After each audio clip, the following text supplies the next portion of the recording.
বিসমিল্লাহির রহমানির রহিম। আসসালামু আলাইকুম হুজুর। ওয়ালাইকুম আসসালাম রহমতুল্লাহি ওয়া বারাকাতুহু। হুজুর, আপনার কাছে একটা প্রশ্ন ছিল। প্রশ্ন করবেন, একটা, পাঁচটা, 10টা, যে কয়টা মন চায় প্রশ্ন করেন। ঠিক আছে, প্রশ্ন হচ্ছে এই যে দীর্ঘ একটা মাস রমজান চলে গেল, এখন তো অনেকেই আমরা যারা রোজা রাখছিলাম এরা হয়তো বা দেখা গেছে স্ত্রী সহবাস থেকে আমরা দূরেই ছিলাম। এখন এতদিন দূরে থাকার ফলে একটা পার্শ্ব প্রতিক্রিয়া তো দেখা দিবেই। তো এটা থেকে নিরাময় পাওয়ার এ থেকে পরিত্রাণ পাওয়ার কোনো রাস্তা আছে কি? সুন্দর একটা প্রশ্ন, খুব সুন্দর এই প্রশ্নটা। এই জীবনে যতগুলি ভিডিও তৈরি করেছি, প্রত্যেকটা ভিডিওর চেয়ে আজকের যে প্রশ্নটা আপনার, সেই প্রশ্নটা আমার কাছে খুব ভালো লেগেছে। যে দীর্ঘ 30 দিন সিয়াম সাধনার মাধ্যমে আমরা চলেছি। সিয়াম সাধনার মাধ্যমে চলার পর ঈদের একটা আনন্দ আসবে। সেই আনন্দের পর আমরা অবশ্যই স্ত্রী সহবাস যাব, কারণ আমরা 30 দিন বিরত ছিলাম। তো সেক্ষেত্রে দীর্ঘদিন পর নারী সঙ্গমে গেলে, মৈথনের কাছাকাছি গেলেই হয়তোবা একটু প্রবলেম হবে। সেই ক্ষেত্রে প্রবলেমটা জানি না হয়, সেই ক্ষেত্রে কী করণীয় আছে আপনাদেরকে আমি একটা ফলের বীজের কথা বলবো। সেই বীজটা আপনারা খাবেন। দীর্ঘ 1 মাস পরেও আপনি সর্বনিম্ন প্রথমবারই 30 মিনিট টাইম পাবেন। আর সেই বীজটা যারা যোগাইতে না পারবেন তাদের জন্য আমি আরেকটা পদ্ধতি বলে দিব। আজকে আমি ভিডিওতে 2টা পদ্ধতি বলে দেব, যারা এই বীজটা জোগাড় করতে পারেন নাই তাদের জন্য, যে তারা ওই টিপসটা ব্যবহার করবেন। দীর্ঘ 30 দিন পর আপনারা দীর্ঘ 30 দিন সিয়াম সাধনা করেছেন, স্ত্রী সহবাস থেকে বিরত রয়েছেন, আর ঈদের পর আপনারা স্বামী স্ত্রী দুজনে একসাথে একটা মধুর মিলন করবেন অবশ্যই প্রত্যেকেই। তো সেই ক্ষেত্রে যদি অল্পতেই হেরে যাই, আগে থেকে একটা ভয় কিন্তু মনে কাজ করতেছে, তো সেইটা ভয়টা থাকবে না যদি আপনারা এই কাজটা করতে পারেন। এই কাজটা আপনারা করতে পারবেন অতি সহজেই। আপনারা আপনার বাড়ির আশেপাশেও কিন্তু এই গাছটা পেয়ে যাবেন। সেই গাছটা পেয়ে গেলে সেই গাছের ফলের ভিতরে বীজ থাকে, বীজটা একটু লম্বা হয়। এই বীজটা একটু লম্বা হয়, একটা মুখ সাদা থাকে আর পিছনের সাইডটা কালো থাকে। সেই গাছটা সহ বীজটা আমি দিয়ে দেব। আর যারা এই বীজ সংগ্রহ করতে পারবেন না, কোথাও পাবেন না, তাদের জন্য আমি যে একটা টিপস দেব, সেটাও অতি সহজে আপনারা পেয়ে যাবেন। তো আপনারা এই জিনিসগুলি শিখে রাখুন, জেনে রাখুন, কোনো না কোনো দিন অবশ্যই কাজে লাগবে। কারণ মানুষের এই যে শরীরে যে রক্তটা বইছে, এটার বহমান স্রোত চিরদিন কিন্তু একরকম থাকে না, এটা ওঠানামা করে। তো এইটার মাধ্যম দিয়ে কিন্তু আপনার যে আমাদের যে মনি, সেই মনিটা চলাচল করে। এটার কতটুকু স্রোত আছে, কতটুকু ধারণ ক্ষমতা আছে, কতটুকু ধৈর্য আছে, সেই বিষয়টা নিয়েই কিন্তু এই মনির পদচারণা, চলাচল, কখন আসবে কখন যাবে। তার পাশাপাশি 52টা বাতাস কাজ করে ভিতরে।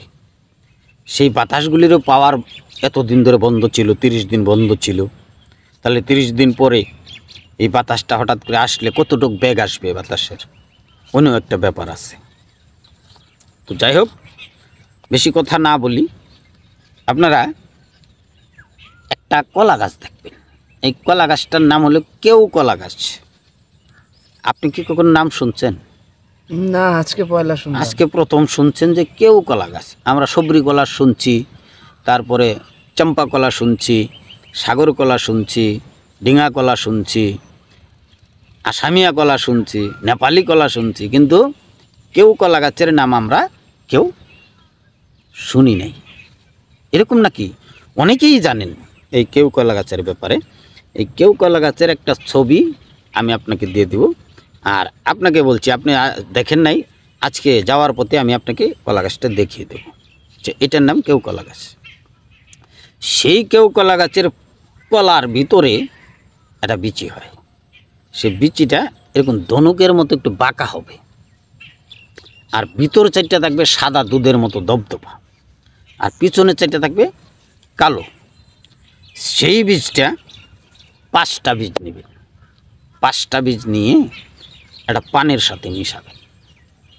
পানের সাথে মিশিয়ে যখন আপনি স্ত্রীর মৈথনে যাবেন, তখন পানের সাথে 5টা বীজ খেয়ে নেবেন।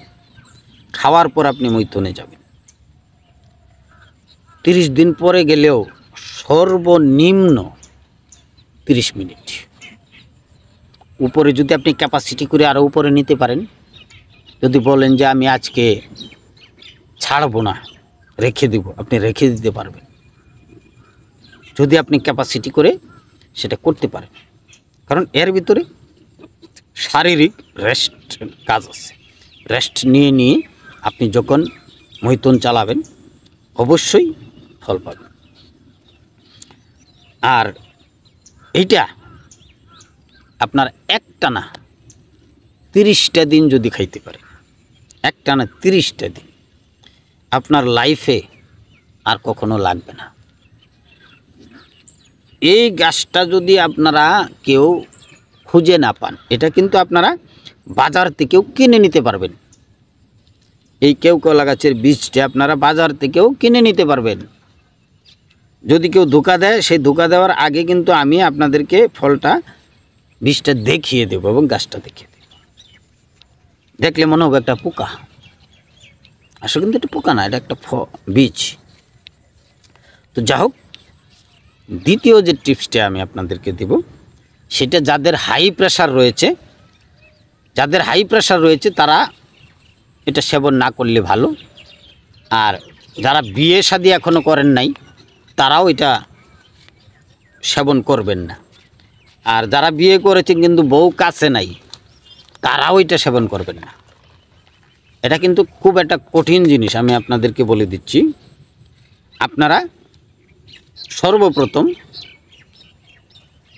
একটা হাঁসের ডিম খাবেন। সর্বপ্রথম একটা হাঁসের ডিম খাবেন। একটা হাঁসের ডিম খাওয়ার পরে একটা পান হাতে নেবেন। এই পানের ভিতরে আপনারা এতটুক পরিমাণ, এর বেশি না কিন্তু এতটুক কালো জিরা নেবেন, পানে রাখবেন। পানে রাখার পরে 2 থেকে 3 কোয়া রসুন দিবেন। তারপর 5টা কিশমিশ দিবেন। 5টা কিশমিশ দেওয়ার পরে 2টা কাঠবাদাম দিবেন। 2টা কাঠবাদাম দেওয়ার পরে 2টা চেরি ফল দিবেন। 2টা চেরি ফল দেওয়ার পর আপনি একটা খেজুর দিবেন। এটা একসাথে পেঁচিয়ে মুখে দিয়ে চিবিয়ে, আপনি আগে বলেছি হাই প্রেশার যাদের আছে তারা খাবেন না, কারণ এটা খাওয়ার সাথে সাথে আপনার শরীরটা ঘেমে যাবে। এটার এত পাওয়ার। খাওয়ার পর আপনি স্ত্রী মৈথনে চলে যাবেন। রাত পার হয়ে যাবে ইনশাল্লাহ, রাত পার হয়ে যাবে। আর যদি কেউ খাওয়ার পরে যে সহ্য করতে পারতেছেন না, তাহলে 1 গ্লাস দুধ খেয়ে নেবেন। 1 গ্লাস দুধ খেয়ে নেবেন, তাতে শারীরিক উন্নতি হবে, দিনে দিনে সুস্বাস্থ্যের অধিকার হবেন। যত বয়স বাড়বে কিন্তু বয়সের ছাপ পড়বে না। এটা খান। ধন্যবাদ সবাইকে। আশা করি প্রত্যেককেই বোঝাতে পেরেছি। আজ এ পর্যন্ত। আসসালামু আলাইকুম রহমতুল্লাহ ওয়া বারাকাতুহু।